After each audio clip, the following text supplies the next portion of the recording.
प्रिय छात्रों, नमस्कार। आज हम आपके लिए जो प्रॉब्लम सॉल्व कर दिखला रहे हैं वह प्रॉब्लम कक्षा 11 की गणित की एनसीईआरटी की पाठ्य पुस्तक से ली गई है। प्रॉब्लम प्रश्नावली 10.2 की नवी प्रॉब्लम है जो पेज नंबर 234 पर है। प्रॉब्लम निर्देशांक ज्यामिति की है तथा रेखा से संबंधित है। आपकी प्रॉब्लम है त्रिभुज PQR के शीर्ष P 2,1, Q -2,3 और R 4,5 है। शीर्ष R से जाने वाली माध्यिका का समीकरण ज्ञात कीजिए। आप इस प्रश्न को हल करने से पहले इसका चित्र बना लीजिए रफ, जिससे कि आपको प्रश्न को हल करने में और समझने में आसानी हो। तो हमने पहले इसका चित्र बना लिया। त्रिभुज PQR, P के निर्देशांक दिए गए हैं आपको 2,1 यहां पर लिख लिए हमने, Q के निर्देशांक दिए हैं -2,3 यहां पर लिख लिए और R के निर्देशांक दिए हैं 4,5 यहां पर लिख लिए। अब देखिए किसी भी त्रिभुज की 3 माध्यिकाएं होती हैं। मान लीजिए एक त्रिभुज आपका इसका नाम हमने ABC रख लिया, तो एक इसके मध्यबिंदु को हम इससे मिला देंगे तो एक माध्यिका ये बन जाएगी। ये शीर्ष B से जाने वाली माध्यिका कहलाएगी। इसका मध्यबिंदु मान लीजिए ये है, इसको हमने इससे मिला दिया तो ये शीर्ष A से जाने वाली माध्यिका कहलाएगी। और इसका मध्यबिंदु मान लीजिए ये है और इसको मिला दें हम तो ये शीर्ष C से जाने वाली माध्यिका कहलाएगी। तो हमारे लिए प्रॉब्लम के अंदर जो है वह बिंदु R से जाने वाली माध्यिका का समीकरण ज्ञात करवाया है। अर्थात R बिंदु के तो ये आपका शीर्ष और इस PQ का जो एक रेखा इसके भुजा है इसका मध्यबिंदु आपने M मान लिया, तो इसका मतलब ये हुआ कि आपको RM माध्यिका का समीकरण ज्ञात करना है। तो देखिए इस प्रॉब्लम को इस प्रकार से करेंगे। सबसे पहले तो आपको जानकारी ये होना चाहिए, अगर मान लीजिए 1,3,5 लिखा है, इसका मतलब ये होता है बिंदु का नाम A माना गया है और बिंदु के निर्देशांक 3,5 माने गए हैं। अगर मान लीजिए B बराबर -7,8 माने गए हैं, इसका मतलब बिंदु का नाम A है और बिंदु के निर्देशांक -7,8 है। इसी प्रकार से इसका मतलब यह है कि शीर्ष का नाम तो P है और उस शीर्ष के निर्देशांक 2,1 है। यहाँ पर इसका मतलब यह है कि शीर्ष का नाम इन्होंने Q रखा है और उसके निर्देशांक -2,3 है। इसी प्रकार से इसका मतलब यह है कि शीर्ष का नाम जो है उन्होंने R रखा है और उसके निर्देशांक जो है 4,5 है। तो हमने इन सबके निर्देशांक लिख दिए और त्रिभुज अपना बना लिया। अब देखिए हमें R से जाने वाली माध्यिका का समीकरण ज्ञात करना है, तो हम इसका मध्यबिंदु निकालेंगे PQ का। जब PQ का मध्यबिंदु निकालेंगे तो हमारे लिए PQ का मध्यबिंदु हमने M मान लिया तो M के निर्देशांक मालूम हो जाएंगे हमारे लिए, ये निकल के आएंगे 0,2। तो इसका मतलब ये हुआ कि हमें ऐसी रेखा का समीकरण ज्ञात करना है जो 4,5 और 0,2 से जाए, अर्थात दो बिंदुओं से जाने वाली रेखा का समीकरण आप ज्ञात कर लेंगे तो इसका मतलब ये हुआ कि आपको इस रेखा का या इस माध्यिका का समीकरण प्राप्त हो जाएगा।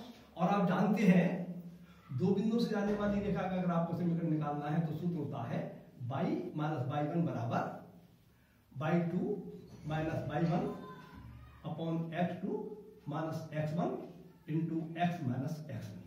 तो इस सूत्र के अंदर हम मान लीजिए इस पॉइंट के निर्देशांक को तो x1, y1 मान लेते हैं और m के निर्देशांक को हम x2, y2 मान लेते हैं। तो इस सूत्र के अंतर्गत जब हम x1, y1 और x2, y2 के मान लगा देंगे और उसको हल कर लेंगे तभी हमें इस माध्यिका के समीकरण ज्ञात हो जाएगा, अर्थात त्रिभुज के शीर्ष R से जाने वाली माध्यिका का समीकरण ज्ञात हो जाएगा। तो हमने इस प्रकार से प्रश्न को सॉल्व करेंगे। सबसे पहले प्रश्न जो दिया होता है वो लिख लेते हैं, उससे हमारे लिए प्रश्न करने में आसानी होती है, समझने में आसानी होती है। चित्र आप बना लेंगे। हमने लिखा दिया है त्रिभुज PQR के शीर्ष P के निर्देशांक 2,1, Q के निर्देशांक -2,3, R के निर्देशांक 4,5। ये तो हमने लिख लिया। अब भुजा PQ के मध्य बिंदु के निर्देशांक, हमारा मध्य बिंदु दो बिंदुओं को मिलाने वाली रेखा का मध्य बिंदु के निर्देशांक निकालने का सूत्र होता है x1 + x2 बटे 2, y1 + y2 बटे 2। तो ये हमारा x1 y1 का काम कर रहा है यहाँ पर और ये हमारा x2 y2 का काम कर रहा है। तो यहाँ पे x1 का मान 2 लगा देंगे, प्लस दिया जाएगा आपका, यहाँ पे लिखा जाएगा प्लस और ये x2 का मान लगाया जाएगा -2। तो सॉल्व करके -2 आ जाएगा। एक लाइन नहीं लिखी जाती है तो मैंने डायरेक्ट यहाँ पे -2 लिख दिया, हर का आपको 2 आ जाएगा, कॉमा ही लगा देंगे। y1 का मान 1 लगा देंगे, y2 का मान 3 लगा देंगे। अब इसको सॉल्व करेंगे तो हमारे लिए प्राप्त होता है 0,2।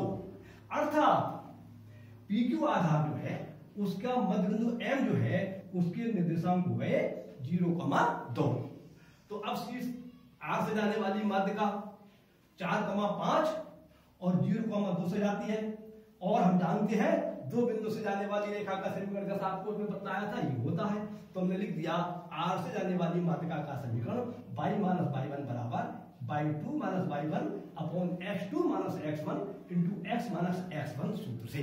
इस सूत्र के अंदर जो है हम इनके मान लगा देंगे।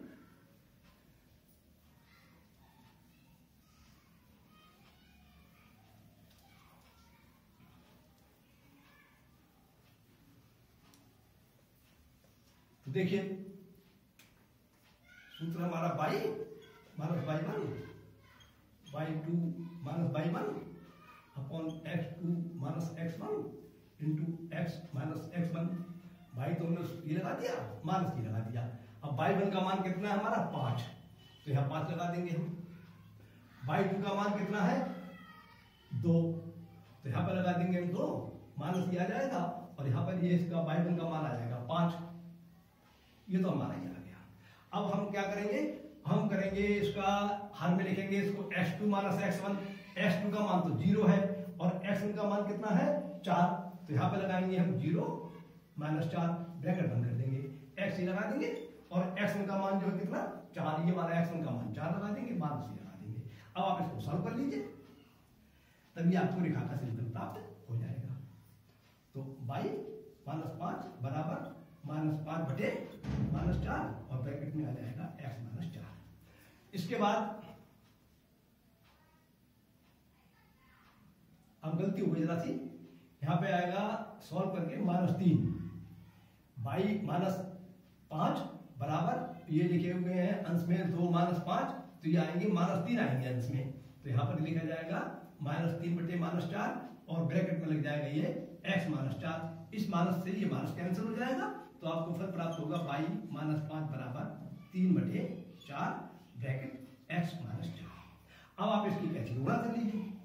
कैंची गुणा करने के लिए आपका मन है आप पहले ये वाली गुणा लिखें बाद में ये वाली लिखें, या पहले ये वाली लिखें बाद में ये वाली लिखें, ये आपके मन की बात है। तो मैं ये गुणा पहले लिख रहा हूं 4 y माइनस 5 बराबर 3x माइनस 12। इससे गुणा करेंगे 3x आ जाएगा, इससे गुणा करेंगे 12 आ जाएगा।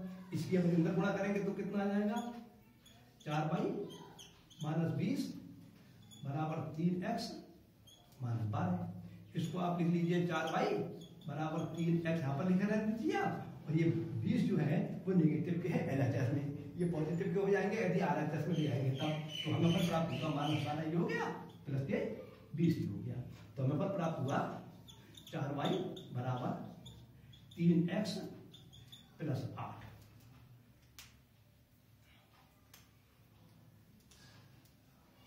फल प्राप्त होता है 4y बराबर 3x प्लस 8 उत्तर। ये हमारा रेखा का समीकरण आ गया। लेकिन इसका परिवर्तित रूप भी हो सकता है। इस समीकरण को हम 2-3 प्रकार से और लिख सकते हैं, वो आपको हम बता देते हैं। इसको आप ऐसे भी लिख सकते हैं 3x minus 4y, 3x minus 4y plus 8 बराबर 0 लिख दीजिए। आपका मन है आप इसको ऐसे लिख दीजिए 3x बराबर 4y माइनस 8। आपका मन है आप ऐसे लिख दीजिए 3x माइनस 4y बराबर माइनस 8। तो ये भी आंसर सही था जो आपका ये निकल के आया, ये भी आंसर सही है, ये भी आंसर सही है और ये भी आंसर सही है। अब किसी पुस्तक में आंसर ये दिया होगा, किसी में आंसर ये दिया होगा, किसी में ये दिया होगा, किसी में ये दिया होगा, इससे कोई अंतर नहीं पड़ता है। ये एक समीकरण को हम 4 रूप से लिख सकते हैं।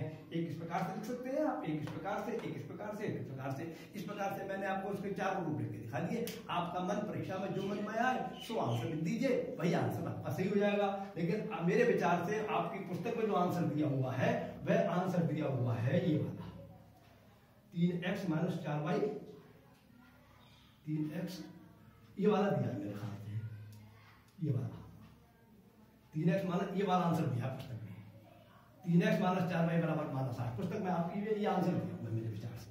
तो इस प्रकार से प्रश्न पूरा होता है। मैं अपनी बात समाप्त करता हूं। नमस्कार, धन्यवाद।